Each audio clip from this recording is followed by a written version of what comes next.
అధిక బరువు అనేక సమస్యలకు కారణం సాహితీ యోగా ఆన్లైన్ క్లాస్ లో జాయిన్ అవ్వండి. ఇప్పుడు ఈ పాదయాత్రలో మీరేమన్నా పాల్గొనబోతున్నారా? నేను ప్రయత్నం చేస్తున్నాను, ఎందుకంటే వాళ్ళు డేట్ అనుకున్నారు కానీ అక్కడ ఏంటంటే వాతావరణం బట్టి వాటి ఇట్లా కొంచెం అటు ఇటు మారొచ్చు. సో ఎక్కడెక్కడ మ్యాక్సిమం నాకు అటెండ్ అవడానికి అవుతుందో తప్పకుండా వెళ్ళి నేను ప్రమోట్ చేస్తాను. ఇంతకుముందు మీరు గోమాతకి అదేవిధంగా మహిళలకు కూడా రక్షణ లేదనేటువంటి పరిస్థితిగా మాట్లాడడం జరిగింది. అంటే దీనికి ఏ రకమైనటువంటి కార్యాచరణ ఉంటే బాగుంటుంది? ఇప్పుడు మహిళల్ని రక్షించడానికి గవర్నమెంట్ వచ్చేసి ఒక బిల్ పాస్ చేయాలి. ముఖ్యంగా ఇలాంటి రేప్స్, హ్యాబిచువల్ ఒఫెండర్స్, తర్వాత మొలస్టేషన్, ఈవ్ టీజింగ్, దీని మీద సీరియస్గా ఎవరు తీసుకోవట్లేదు. అన్ని టీంలు ఉన్నాయి. ఇప్పుడు ఏమవుతుంది, మీకు పోలీస్ టీం వెళ్ళేటప్పుడు యూనిఫామ్లో ఉన్నారు, వాళ్ళు వెళ్ళిపోయిన తర్వాత మళ్ళీ వాళ్ళు తోకాడిస్తారు. పోలీసుని యూనిఫామ్ లేకుండా పంపాలి. లేడీ పోలీసుని, జెంట్స్ పోలీసుని యూనిఫామ్ లేకుండా పంపించేసి కూర్చోబెట్టి ఎవరైతే ఉన్నారో పట్టుకోండి. అట్లా పోలీసులో మార్పు రావాలి, చేంజ్ రావాలి.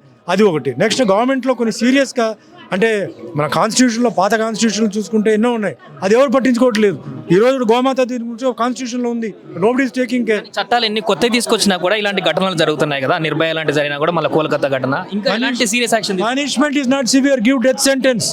రేప్ చేసిన వాడు ఎవిడెన్స్ దొరికితే గివ్ డెత్ సెంటెన్స్. అదొకటే కాదు, ఆ ఫ్యామిలీ మొత్తం లోపల వేయండి, మిగతా వాళ్ళ బుద్ధి వస్తుంది. నార్త్ కొరియాలో కిమ్ చేసినట్టు తప్పు చేసిన వాడే కాదు, తప్పు చేసిన వాడి ఫ్యామిలీ కూడా లోపల వేయమంటున్నాడంట. అలా చేయాలి. ఎలా ఆడుతుంది ఇది? ఇండియాకి బ్యాడ్ నేమ్ ఉంటుంది. ఇండియాకి వస్తే మనకి రక్షణ ఉంది, ఇండియా సేఫ్ కంట్రీ రావాలంటే ఇదే చేయాలి. ఇది నా రిక్వెస్ట్. ఇది గో ఆధారిత వ్యవసాయం వల్ల అందరికీ మంచి జరుగుతుంది, ఫ్యూచర్ కూడా ఉంటుందని చెప్పేసి అంటున్నారు. సో పర్యావరణ పరంగా ఇంకా ఎలాంటి చర్యలు తీసుకోవాలంటారు ప్రస్తుతం యాంత్రిక జీవితంలో? అంటే అలా కాదండి, ఇప్పుడు ఏదో ఇవాళ చెప్తే రేపు అవుతుంది కాదు. ఇది ఒక ఏన్షియంట్ సిస్టమ్. వాటిని ఆ సబ్జెక్ట్ గురించి తెలిసిన మనిషిని కూర్చోబెట్టి ఒక కమిటీ పెట్టి అలా హ్యాండ్ ఓవర్ చేస్తే మెల్లిగా మనకి ఏదైతే మనం అనుకుంటున్నామో ఆ టార్గెట్ మనకి వస్తుంది. జనరల్గా ఏమవుతుందంటే గవర్నమెంట్లో సబ్జెక్ట్ తెలియని వాళ్ళు ఏంటంటే ఉంటారు, వాళ్ళు అడ్వైస్ మీద వెళ్తారు. ఆ అడ్వైస్ కొన్నిసార్లు సరిగా ఉండదు. సో ప్రాపర్ అవగాహన ఉన్న వాళ్ళని దీంట్లో కూర్చోబెట్టి ఒక కమిటీ చేసి దీనికి పెడితే తప్పకుండా ఇది మంచి దీనికి వెళ్తుంది. సో ఇప్పుడున్నటువంటి వ్యవసాయ పద్ధతులు గతంలో ఉన్నటువంటి వ్యవసాయ పద్ధతులకు ఉన్నటువంటి తేడా చాలా ఉంది.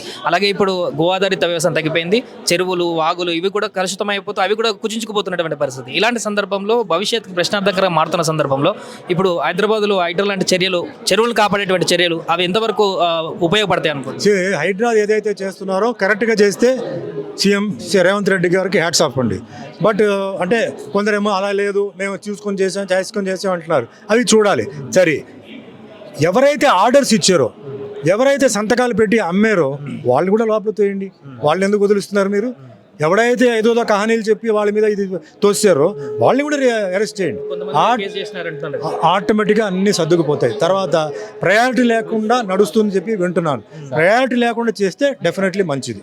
బట్ ఏదో కక్ష తీర్చాలని ఏదో చేయాలంటే కూడా మట్టుకి అది కరెక్ట్ కాదు. అది చేయండి, మన చెరువులను కాపాడాలి, మనం ఇవన్నీ చేయాలి. ఎందుకంటే నీళ్లు ఎక్కువ అవడంతో ఫ్లడ్స్ వచ్చేసి పాపం పేదవాళ్ళ ఇంట్లో నీళ్ళు పోతుంది, పాపం తేలు ఉంటుంది, దాంట్లో పాపం కొన్ని పేషెంట్స్ ఉంటారు, చిన్నపిల్లలు ఉంటారు. సో తప్పకుండా ఇది చాలా ఇంపార్టెంట్. ఆయన చేసింది సక్సెస్ఫుల్గా ఉంది. ఇది చూసి తెలంగాణ చూసి మొత్తం భారతదేశం చేయాలి, తప్పకుండా చేయాలి. అది ప్రస్తుతం గో ఆధారిత రక్షణకు సంబంధించినటువంటి గోరక్ష కార్యక్రమానికి సంబంధించి భాగంగా వచ్చినటువంటి సుమన్ గారు చెప్తున్నటువంటి మాట.